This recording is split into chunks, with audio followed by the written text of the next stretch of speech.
Once again, this week, Newcastle plays a top-tier side, and that team is Nottingham Forest? That and more on this edition of the Newcastle United Digest. Let's go.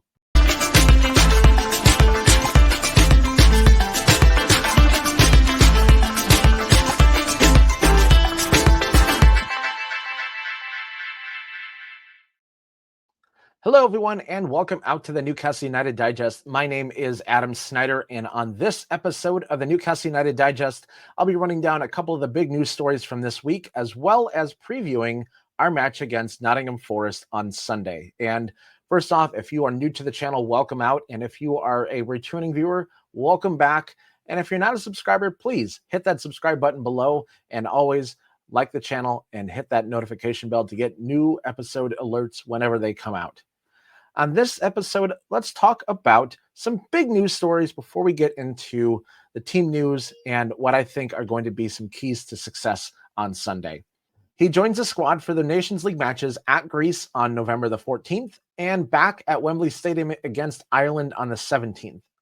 He's been putting in great shift after great shift, and especially two immense performances against top-tier sides like Man City and Arsenal. I'm sure I can say this for Newcastle fans everywhere. Good luck and don't get hurt. The other big news story is involving Jose Mourinho. The former Chelsea and Man United manager and current Fenerbahce manager has expressed interest in Eddie Howe's seat.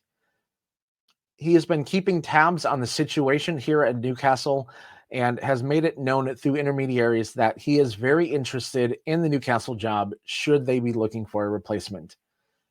Mourinho's admiration for Newcastle is very well known, especially with his connection to legendary England and Newcastle manager Sir Bobby Robson. Every time that he came to Newcastle as a Man United or Chelsea manager, he always referred to Newcastle as Mr. Robson's club and had nothing but respect for the club and their fans over the years. Personally, I think this is a horrendous fit for Newcastle. We've already employed a former Premier League winning manager who plays negative defense-first football, and it really didn't turn out particularly well. I'd rather see Eddie Howe field a side that goes out and presses and counterattacks and loses close games than watch Jose Mourinho's black arm, bus week in, week out. Now that we've talked about Jose and Lewis Hall's call-up, let's talk about what's going on with both sides going into this weekend's match.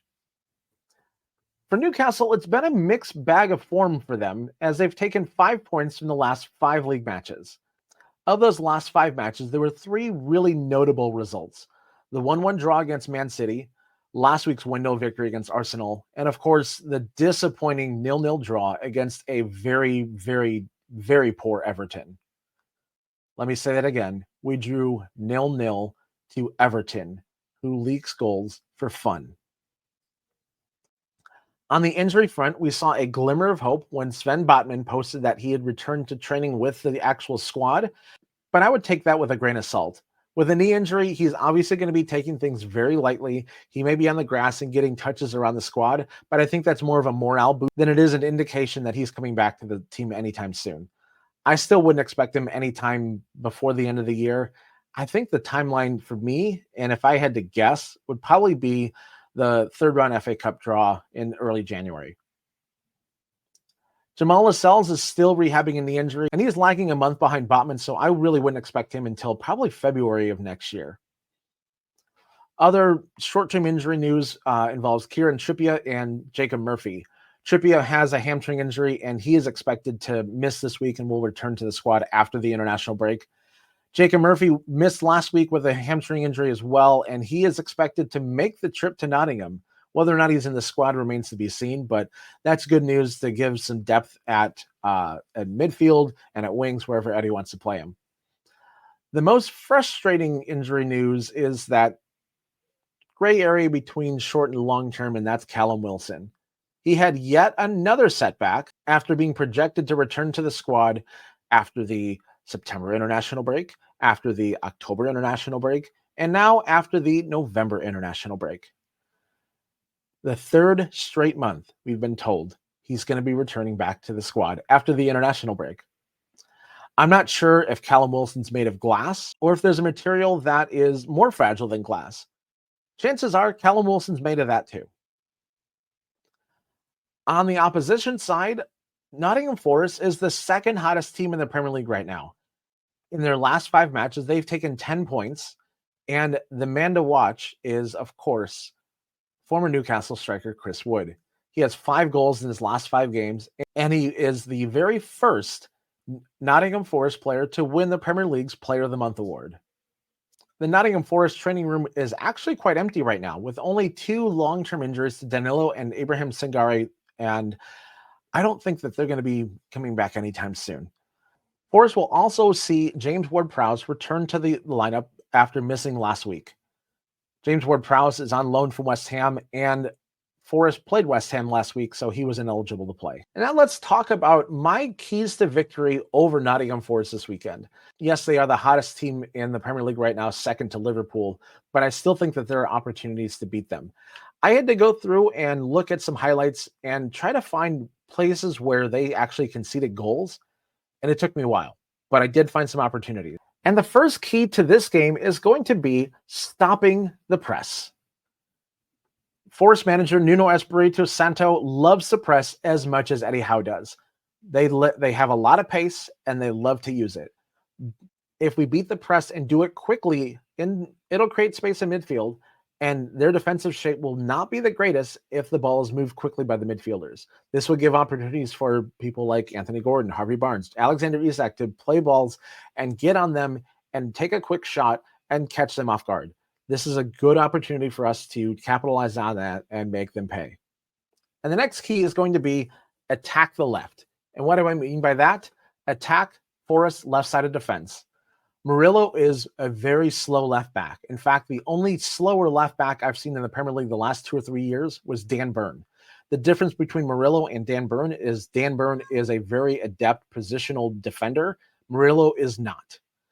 The best example I found of this was when they played Chelsea and Madueke kept dribbling around him like he was standing still. This is a great opportunity to have somebody like an Anthony Gordon or a Jacob Murphy, a Joe Willock, or even a Miguel Almiron come on and play in this position and keep blowing past him like he's standing still, or even playing some 1-2s with Bruno or Longstaff or even Tino Livramento. You're going to see crosses coming in from that side like crazy. You're going to see them go to Isak. You're going to see them come out to Bruno at the top of the box even. You can see somebody like a Miguel Almiron come on as a sub, cut inside, and just walk across the edge of the penalty area and loop one top bin's far corner. I can see these things happening, and it's going to be up to our squad to attack the weak link in the chain, and that is Murillo. And the next one is going to be beware of the former Mags. Yes, we have seen Chris Wood light up everybody like crazy, scoring 5 goals in the last 5 games, 8 goals this season already. But he's not the only former Newcastle player that has been tearing it up in a Forest shirt. Elliot Anderson is showing us all what he can do, just not in a black and white shirt. He's dribbling around everybody, and he's doing his best Alan St. Maximin impression. In fact, he's doing it better than Alan St. Maximin ever could do in a black and white shirt. Unfortunately, thanks to PSR, Newcastle fans near and far are wondering what if with his play this season, kind of like Bears fans, how they pine over the passing of Patrick Mahomes in the NFL draft. Another Renaissance man in red is former Newcastle goalkeeper Matt Sells.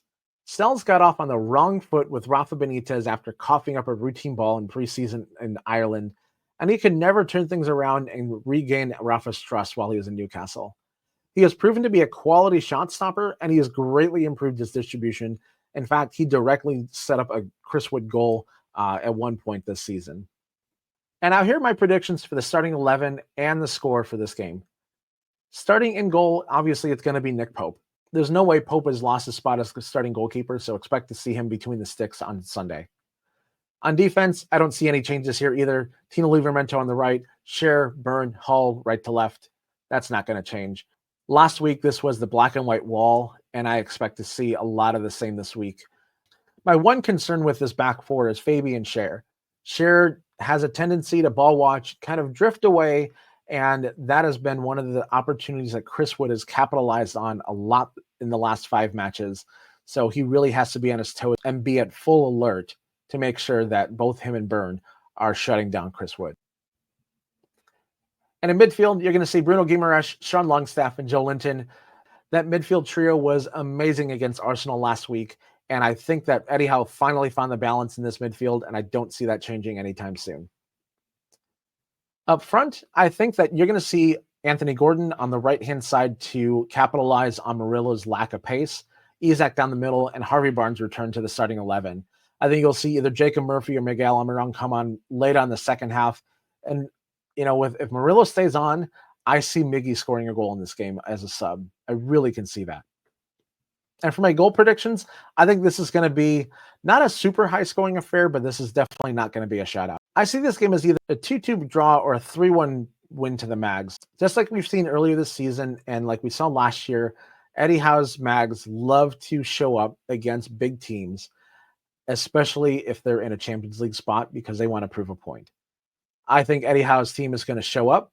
I think they're going to stop the momentum that Forest has, and it's going to be a pretty decisive victory. And that will do it for this episode of the Newcastle United Digest. If you've made it this far, like I said at the top of the episode, be sure to like the video.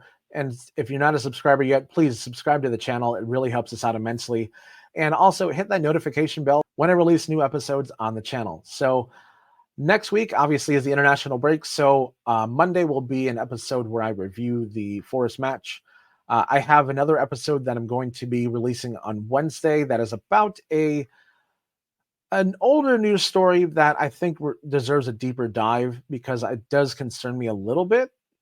And then I also hope to have some fan chats and reviews of the international Mags performances while they're with their countries. So until then, ho away the lads. Bye for now.